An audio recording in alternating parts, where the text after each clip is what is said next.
What's up everyone, it's F1 Bar Stars, and today we'll be going over the proper mechanics of the push-up. The push-up is a very important fundamental exercise. You shouldn't be bench pressing if you can't do a push-up. So we're going to show you the proper form, the regressions, and the progressions to make the push-up more advanced. Chris will be demonstrating exercises today. Alright, so the first step for the push-up, you want to put your hands on the ground, shoulder width apart. Shoulder over elbow, elbow over wrist. You want to have a straight back, butt not high, back not arched, and you want to go down and up with the full range of motion.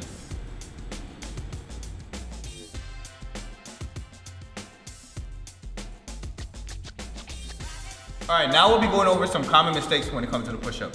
First we'll be going over what gives you an arched back. So Chris will get into push-up position, and then keep the butt high. And this is what creates the arched back. Now for a push-up you want to have a straight back. So what you want to do is curve your butt down and bring your stomach up so you create that nice flat back.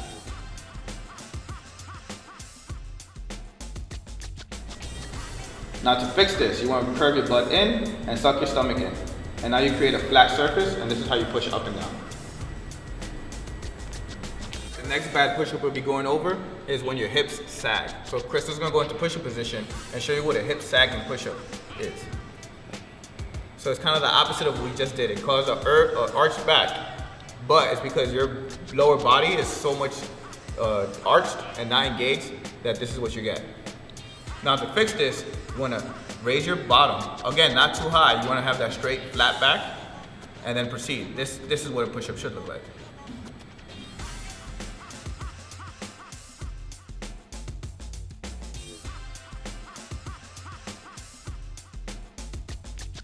The next common mistake we'll be going over is the elbow positioning when it comes to a push-up.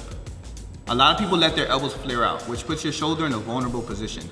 Chris will be demonstrating what it looks like to have your elbows flared out during a push-up. Now you see how the elbow comes out. For all pushing motions, your elbow wants to bend in. No matter if it's kept at a wider position or a more narrow position, your elbows always bend back.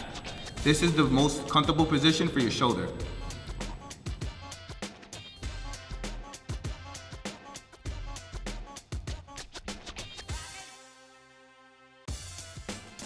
Alright, the next common mistake we're going to go over is not doing the full range of motion when it comes to the push-up. You're limiting yourself and your strength if you don't go all the way up and all the way down. Chris will be showing you guys an example. So all the mechanics are right, but it's just no full lockout and no full depth to the bottom. Now to fix this, simply take your time, let go of your ego, and bring your numbers down and just focus on doing really proper form and going all the way up, all the way down. It's always quality over quantity. Alright, the next common mistake we'll be going over is having forward head. This is when you're in the push-up position and you let your head hang down.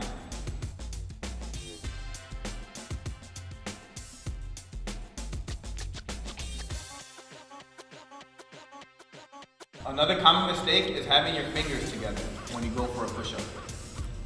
This puts too much pressure on your wrist. You want to divide the pressure by opening your fingers as wide as possible. This should be your hand positioning for a push-up.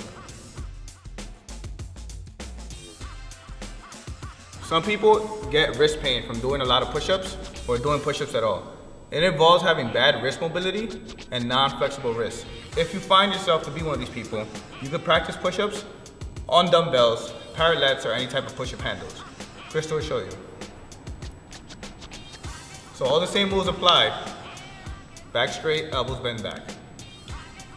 I take a pause, Crystal. Now if you're not able to have a set of dumbbells or parallettes, you could also do knuckle push-ups.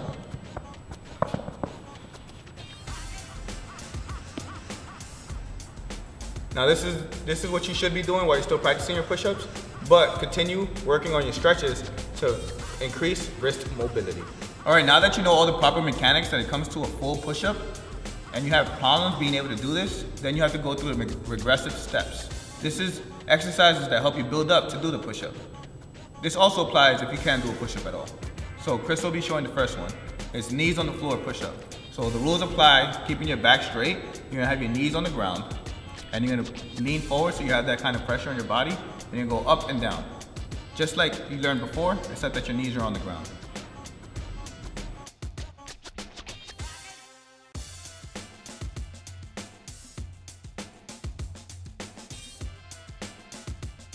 All right, if you find the knee push-up too hard, which there is a small population I'm sure this applies to, you could work on incline push-ups against the wall. So similar to all the same mechanics you had before, the elbows bend in, straight back, and you lean into the wall for your push-up.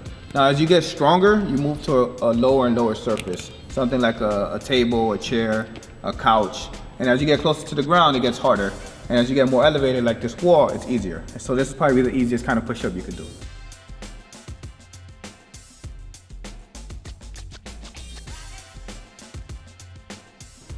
All right, you just learned the proper push-up and what to avoid and what to do.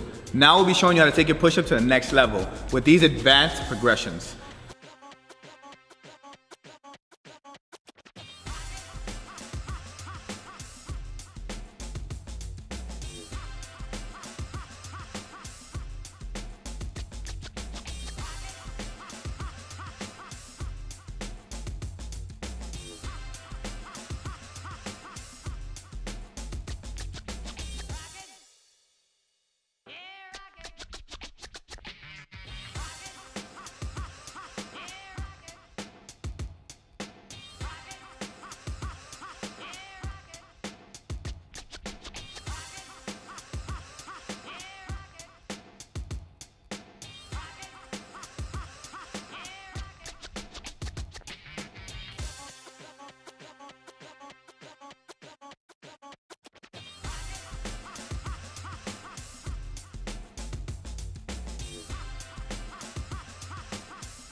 All right guys, I hope you guys enjoyed the video. I hope you guys learned a lot of information that you could apply to your life and your training.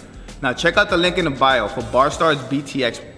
This program is a 12-week program that shows you from very beginner stages of calisthenics to the most advanced stages. Also subscribe to youtube.com/officialbarstars for more of these calisthenic tutorials, and sign up and subscribe to bodybuilding.com for more free tutorials.